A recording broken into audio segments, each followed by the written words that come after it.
Hello everyone. पारिवारिक रोचक कहानियों की श्रृंखला में आज मैं आप लोगों के लिए लेकर आई हूँ मालती जोशी जी की लिखी हुई कहानी विष पाई। पापा चाय। अखबार से सिर ऊपर उठाकर उन्होंने देखा वीणा एकदम तैयार होकर सामने खड़ी थी। स्टूल पर चाय रखते हुए उसने कहा, माँ की चाय फ्लास्क में रखी है, कैसरोल में दलिया है। आप लोग समय से नाश्ता कर लेना। पार्वती आएगी तो उससे कहिएगा माँ के बिस्तर की चादर भी बदल दे।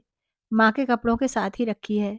साबुन खत्म हो गया था, वह भी रख दिया है। और उससे कहिएगा माँ के कपड़ों को डिटोल के पानी में भिगोया करे, कंजूसी ना करे। वह थोड़ा रुकी तो शर्मा जी ने पूछा, कहीं जा रही हो? आज तो इतवार है ना?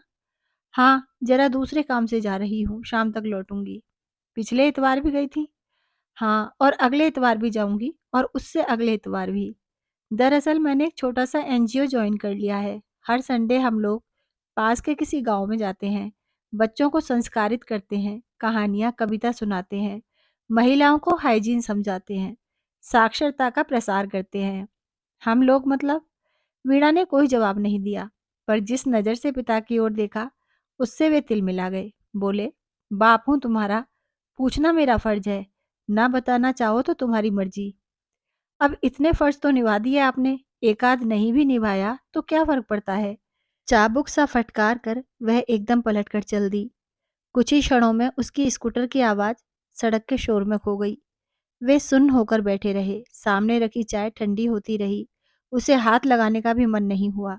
उनका मन लुहुलुहान हो गया था। पिछले 2 साल से देख रहे हैं, वीणा एकदम बदल गई है। कहाँ तो उनके सामने आंख उठाकर बात नहीं करती थी, पर अब तो जैसे पत्थर उठाकर मारती है।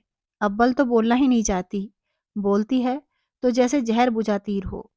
पता नहीं, उसे घर से, घर के लोगों से नफरत सी हो गई है।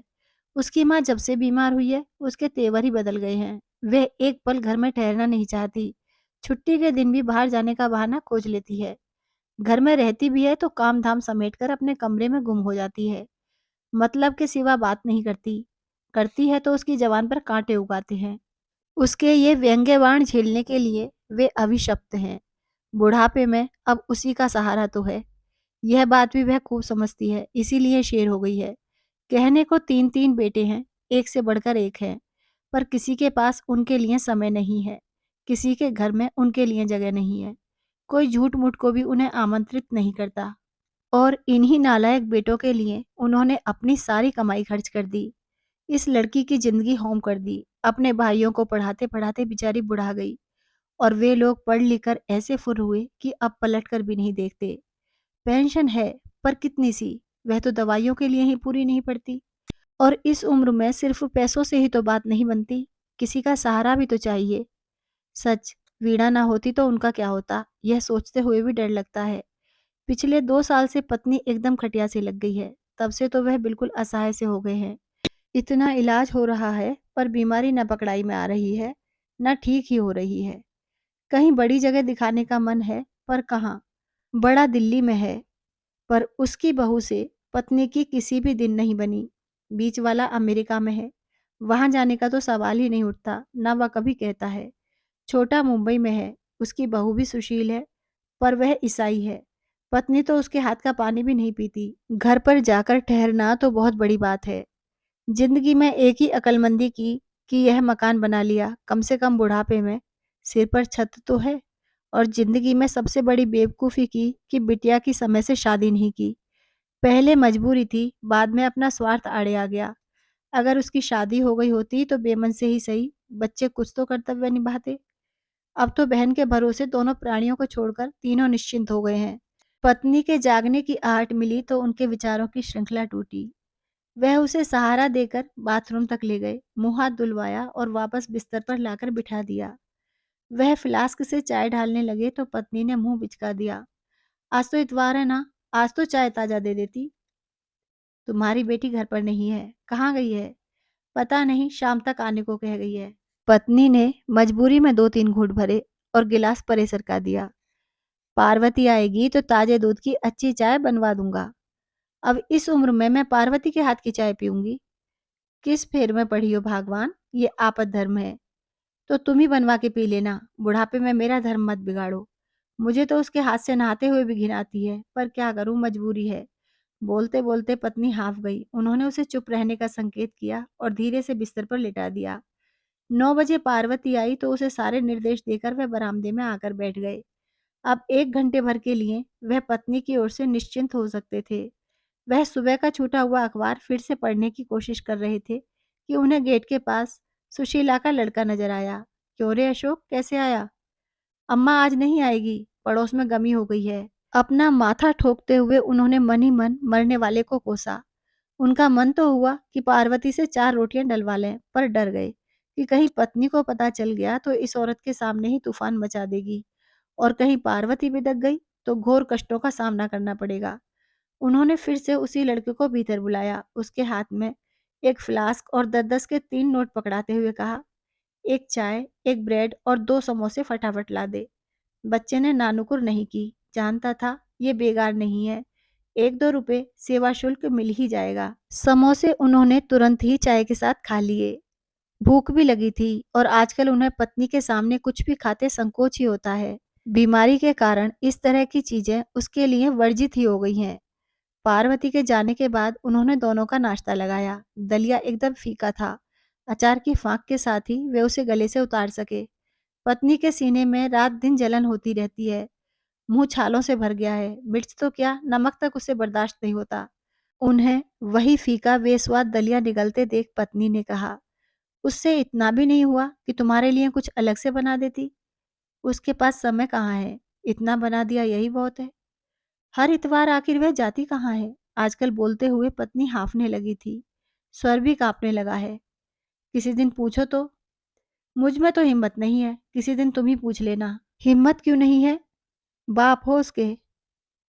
सिर्फ जन्म देने से तो बाप का कर्तव्य पूरा नहीं हो जाता। क्यों, पढ़ाया लिखाया भी तो है, तभी ना आज इतना कमा रही है। और शादी, क्या वह हमारा कर्तव्य नहीं था? शादी तो संयोग की बात है, होनी होती तो हो ही जाती। कैसे हो जाती? जब उसकी उम्र थी तो हमने जानबूझकर ध्यान नहीं दिया, और जब उसने करनी चाहिए तो हमने होने नहीं दी। तुम तो एकदम आत्महत्या पर उतारू हो गई थी। तो क्या जात कुजात कुछ भी ना देखती? आखिर समाज में तो मुंह दिखाना होता है ना। और जब लड़का ईसाई लड़की ब्याह लाया तब? मुझसे पूछकर तो नहीं लाया, मैं तो मना ही कर देती। पर जब सामने ही लाकर खड़ी कर दी तो क्या करती? पर आज भी मैंने उसके हाथ का पानी नहीं पिया है, ना उसे अपनी रसोई में घुसने दिया है। वह चुप रह गए। पत्नी से बहस करना व्यर्थ था। बस उन्हें यही लगा कि काश सतीश की तरह वीणा भी हिम्मत कर जाती, फिर जो होता देखा जाता। पर लड़कियां इतनी बेमुरव्वत नहीं होती, और सतीश ने भी वीणा के समय माँ का रौद्र रूप देख लिया था। इसलिए उसने किसी को हवा ही नहीं लगने दी, सीधे ब्याह कर ही ले आया। दोपहर को उन्होंने दूध ब्रेड पत्नी के सामने रखते हुए कहा, आज सुशीला नहीं आई, आज इसी पर गुजारा करना होगा। तुम क्या खाओगे? यही दूध ब्रेड, साथ में थोड़ा नमकीन ले लूंगा। पत्नी के आंसू निकल आए। भगवान मुझे मौत भी तो नहीं देता। उससे क्या होगा? मेरी वजह से तुम यहाँ पड़े हो, नहीं तो आराम से छोटे के पास चले जाते। तुम ही तो कह रहे थे लीना बहुत सुशील है, शालीन है। वह चुप रह गए। छोटी को देखा ही कितना है, 2 दिन के लिए तो कोई भी सौजन्यता बरत सकता है। फिर लीला जानती है कि सास ससुर तो उसके साथ कभी आने से रहे, तो वह बुराई क्यों मोल ले। इसीलिए जब भी मिलती है बड़े विनम्र भाव से मिलती है। असलियत का पता तो तब चलेगा जब कभी साथ जाकर रहना पड़ेगा। शाम को वीणा जब लौटी तो वे बाहर पेड़ों में पानी दे रहे थे। जैसे ही उसका स्कूटर रुका उन्होंने गेट खोलते हुए कहा, आज सुशीला नहीं आई। स्कूटर स्टैंड पर लगाते हुए वीणा बोली, पापा मुझे घर में तो आने दिया होता। शर्मा जी कट कर रह गए। दरअसल वे वीणा को जताना चाह रहे थे कि उन लोगों को कितनी असुविधा हुई है। इससे शायद उसका अपराध बोध जागता, पर दुर्योग से उनकी टाइमिंग गलत हो गई। आजकल यही हो रहा है, वह धीरज ही नहीं रख पाते, न खाने में न बोलने में। वीणा कपड़े बदलने जा रही थी कि माँ ने अशक्त स्वर में आवाज दी। क्या है माँ? उसने दरवाजे में खड़े होकर कहा। अरे, आज सुशीला नहीं आई। पापा बेचारे दूध ब्रेड खाकर ही रह गए हैं, माँ ने खांसते हुए कराते हुए कहा। आजकल वीणा से बात करते हुए वह विशिष्ट आवाज निकालती हैं, अत्यंत करुण और क्षीण। शर्मा जी को कभी कभी खीज हो आती है। बिस्तर पर पड़ी है, पर नाटकबाजी से बाज नहीं आती। पर इस नाटक का वीणा पर कोई असर नहीं होता। वह तल्ख स्वर में बोली, ये खुशखबरी तो पापा ने मुझे गेट पर ही दे दी थी। तुमने नाहक तकलीफ की। खैर, चाय बना रही हूँ, आप लोग पियेंगे? दोनों ने कोई जवाब नहीं दिया। अपनी नाराजगी जताने का यही एक तरीका था। उसने भी दूसरी बार नहीं पूछा। वीणा ने इत्मीनान से चाय पी और फिर काम में जुट गई। देर तक बर्तन धोने की आवाज आती रही। सुशीला नहीं आई थी। सिंक में बर्तनों का ढेर लग गया था। बर्तनों के बाद रसोई की खटर पटर शुरू हो गई। वह टीवी के सामने बैठकर भोजन की प्रतीक्षा करने लगे। ठीक 9 बजे वीणा ने पापा का खाना लगा दिया। उसके बाद माँ को तकिए के सहारे बिठाकर वह उनकी भी थाली ले आई। पालक टमाटर का सूप, मूंग की पतली दाल और फुल्का। प्लेट स्टूल पर रखकर वह जाने को ही थी कि माँ ने अपनी उसी स्पेशल आवाज में कहा, पापा के लिए ढंग का कुछ बना देना, सुबह से सिर्फ ब्रेड पर हैं।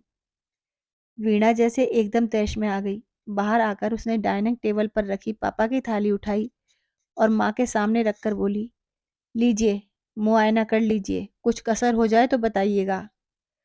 अच्छी सजी संवरी थाली थी। चटनी, सलाद, आलू गोभी की सब्जी, लहसुन से बघारी मूंग की दाल और चुपड़ी रोटियां। रात को चावल तो पापा खाते ही नहीं थे। माँ की आंखों के सामने 2 पल वह थाली झुलाकर वापस टेबल पर रख दी और कहा, सॉरी पापा। शर्मा जी सूप पी रहे थे जब उनके सामने रखी थाली एकाएक गायब हो गई थी। वे एकदम भौचक रह गए थे। उन्हें होश तब आया जब थाली वापस आ गई थी। पहले वाला जमाना होता तो या तो वे थाली छोड़कर उठ जाते या थाली उठाकर फेंक देते। लेकिन अगर पहले वाला जमाना होता तो वीणा क्या ऐसी बदतमीजी की जरूरत कर पाती? पर अब तो उनकी सारी ठसक ही गायब हो गई थी। वापस आई थाली से वे चुपचाप कौड़ तोड़ने लगे। दिन भर में पहली बार अन्न के दर्शन हो रहे थे। खाना एकदम जहर लग रहा था, पर वे उसे नकारने की स्थिति में नहीं थे। उधर पत्नी ने फिर विसूरना शुरू कर दिया था। मेरी छाती में वैसे ही आग लगी हुई है, ऊपर से ये लड़की मुझे दिन रात जलाती है। वीणा पापा को फुल्का देने आई थी। उसने यह सुना तो माँ के दरवाजे के सामने जाकर खड़ी हो गई।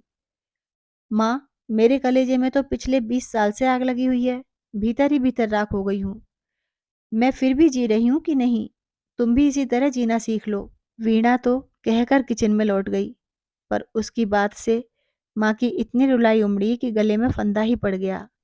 बेचारे शर्मा जी खाते खाते उठ गए और पत्नी की पीठ सहलाने लगे। उन्होंने लाख मनुहार की, पर वीणा की माँ ने थाली परे सरका ही दी। वो अधखाई थाली सिंक में रखते हुए उन्होंने वीणा से कहा, बेटे, तुम्हारी माँ आज ठीक से खा नहीं पाई है। सोने से पहले उन्हें 1 कप दूध जरूर दे देना। यह कहते हुए उन्हें अपना ही स्वर इतना याचनापूर्ण लगा। रसोई का काम समेटकर वीणा ने बाहर गेट पर ताला डाला, सदर दरवाजा बंद किया, फिर दूध का गिलास माँ के स्टूल के पास रखते हुए कहा, माँ, ये दूध रखा है, शक्कर डालूं या फीका ही लोगी? तू तो इसमें थोड़ा सा जहर मिला दे ताकि सारा टंटा ही खत्म हो जाए। वीणा ने सपाट स्वर में कहा, तुम मुझसे जहर मांग रही हो? ताज्जुब है।